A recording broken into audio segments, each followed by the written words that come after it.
I'm here to tell you, let's just look at the evidence first. I'm not here to tell you, go ahead, quit your job. This would be impossible. You're looking at it, so are other people. That's too generic a thing for me to say. However, if you consider the specifics, consider the following things. Yes, there are options of which you could, yes indeed, quit your job. So let's just consider what's out there. Let's look at well-known people. Here are some famous people who actually quit their jobs and actually became famous. There was a guy, a DJ, a disc jockey called Calvin Harris from Dumfries. And he tried the first time at just breaking into the whole industry of music. Now this was back when it was more difficult of a game than just, going online and putting things out there. But he tried to do something. And out of that something, just that something was a damn squid. It was a no-brainer that he thought at the time, but yet it ended no good for him. So he believed that he would find better luck somewhere else. So he went to London. That's where he started working, stacking shelves, an old-fashioned occupation, simple as it is, away from people, just using your hands, bending, sitting down, standing up, whatever you need to do, just put one thing after another on the shelf. And here he was hoping that he would be able to get his big break. Why? Because he was in London. For him, from the north down to the south, this was the main capital, and this was going to be an opportunistic place for him. But there were scant opportunities, and the living costs in the meantime, while he was stacking shelves, were just ridiculous. So he failed. He went back then to his parents' house in Scotland, and he actually had to live there. So there he was, back at home, back to square one again. And here he was finding himself just in a familiar job. And as he said himself, quote unquote, I worked at Marks and Spencer's in Dumfries, and on the sales floor in the warehouse, on the tills, stocking shelves again. Well, at least he was a good shelf stocker, says you. He also said, quote unquote, I showed people where the corned beef was and date rotated the yogurt. I mean, come on, we all need fresh yogurt. Thank you very much, Mr. DJ. But still, he never gave up. He kept plugging away, kept doing what he felt he needed to do because he was ambitious and he needed to record songs. Now, back then, the technological equipment was less advanced than it is now. But the internet had started, and you had the likes of MySpace, which at the time was a wondrous new online space that was allowing people to share and upload their music. So here he used cheap equipment and uploaded onto MySpace, and he tried to really attract the industry to him and get some interest going. And he said, quote unquote, I was literally on the shop floor and got a call from EMI Records, and they offered him £30,000 for 3 years. Now, at that time, he was earning 20,000 British pounds a year. So he reckoned he should leave, and he did. And from there, he just, thought, I won't regret this. And he then went on to sell, listen for it, 8 million single and 1 million albums in the United Kingdom alone. So there you have it. There's one guy, a wonderful disc jockey, Calvin Harris, who actually made that decision to go from 20,000 a year to actually 30,000 a year.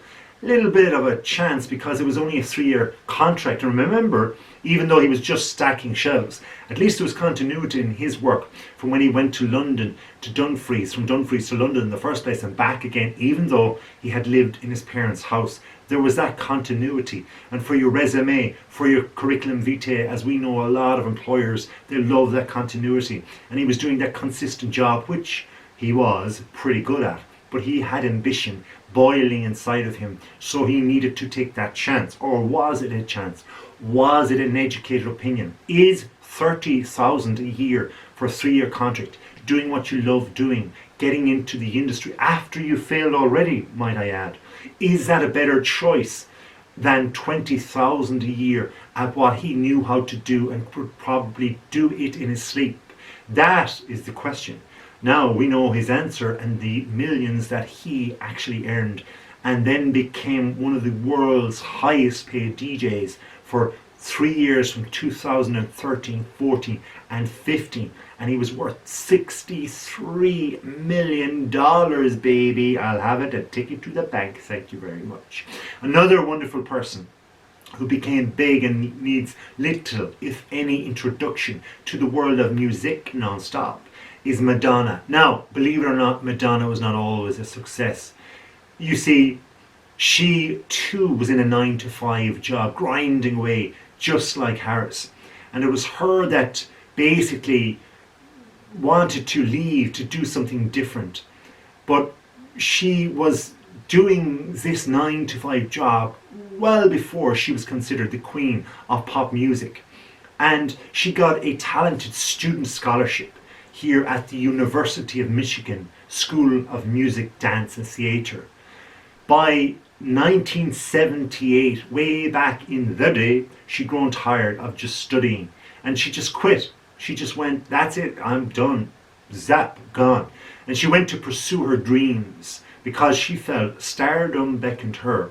So she went from there to New York, the city that never ever sleeps. She joined modern dance troupes and then, well, believe it or not, she got a gig at a donut chain. Oh, the big break. I mean, really?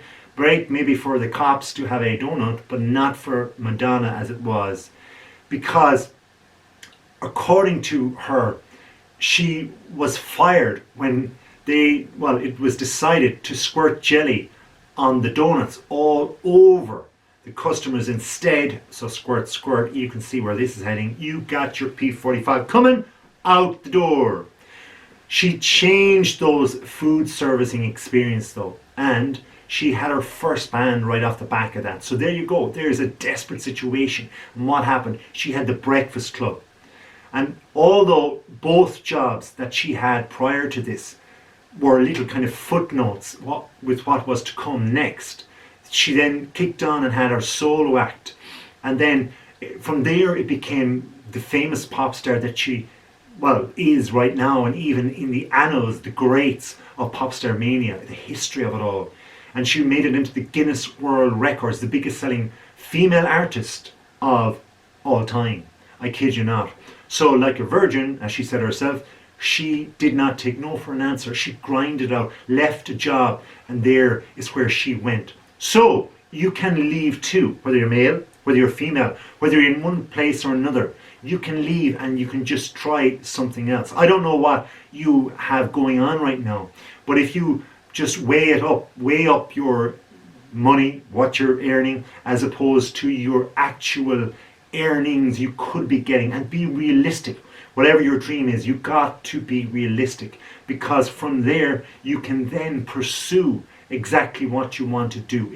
It might take a couple of years of extra study. It might take one course to do. It might take something like moving like Madonna did, or something like Harris did, to make that one big decision when you're offered a certain job. But either way, you are the controller of this. You can make that decision. You must make that decision. Factor in the fact that maybe, just maybe, if you don't take that opportunity, not as big or as huge as it may be, it might just be a slight, well, what looks like slightly opportunistic opportunity. Perhaps then you can factor in, no, I'll pass on this one. I'll wait till next time, till I'm offered something a little bit juicier, a little bit bigger, a little bit further away, a little bit in the limelight. Perhaps that's where you want to go. So you have to factor in everything. You have to be logical about what you're trying to achieve here. So when you're doing something like that, you need to actually ask yourself a couple of questions. You need to say, well, where am I right now? What is paying the bills? You need to say, will the bills be paid tomorrow and next week if I actually change this job? Will they actually be bills that I will need to pay or want to pay in a few months' time, because I might actually earn so much more doing something totally different? You might actually factor in, is it money that I want to change for?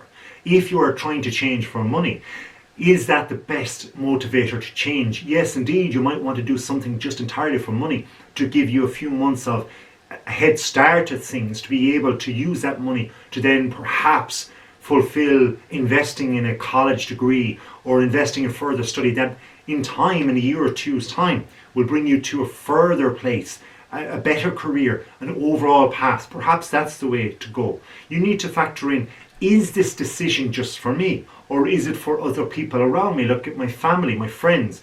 Have you children? You need to factor in, what is the overall plan? What is the action plan? Now I have a video on that, and if you, by the way, if you have subscribed, thank you very much. If you haven't subscribed, please do subscribe, tick that box, and I will have more videos as suggested by you, hopefully. If not, you know what to do. Thank you if you have subscribed already. By the way, the other question you must ask yourself is it now? Is it the power of now? Is now the best time? Or has the best time gone? Is my chance gone? Maybe you should be grateful for the job you have. Maybe you should be grateful for being in this whatever job it is. Maybe it is better than what you actually have. Maybe it is best you'll ever have. It fulfills your abilities. Maybe it's the time of life. You need to ask yourself, am I at the time of life where I need change? Is it the itch I crave? Is it better for me, my family, for everybody? But at the end of it all, you will make that decision, perhaps, and most probably, on instinct of how you feel. The old saying, sleep on it, is very pertinent right here. Sleep on it. Think a lot, sleep on it, and then make that decision. Because if the opportunity is there, you need to grasp it with two of your big greasy hands. And if you do, you will get to where you need to go. Sleep on it after analysing. Don't take too long. And when you do make that decision, you will invariably come to your innate personal choice that is the right way to go. Trust yourself. A job is just a job, a life is more. So you can do it. Until next time, thank you very much for watching. If you haven't subscribed already, please do. And until next time, well, have a nice day.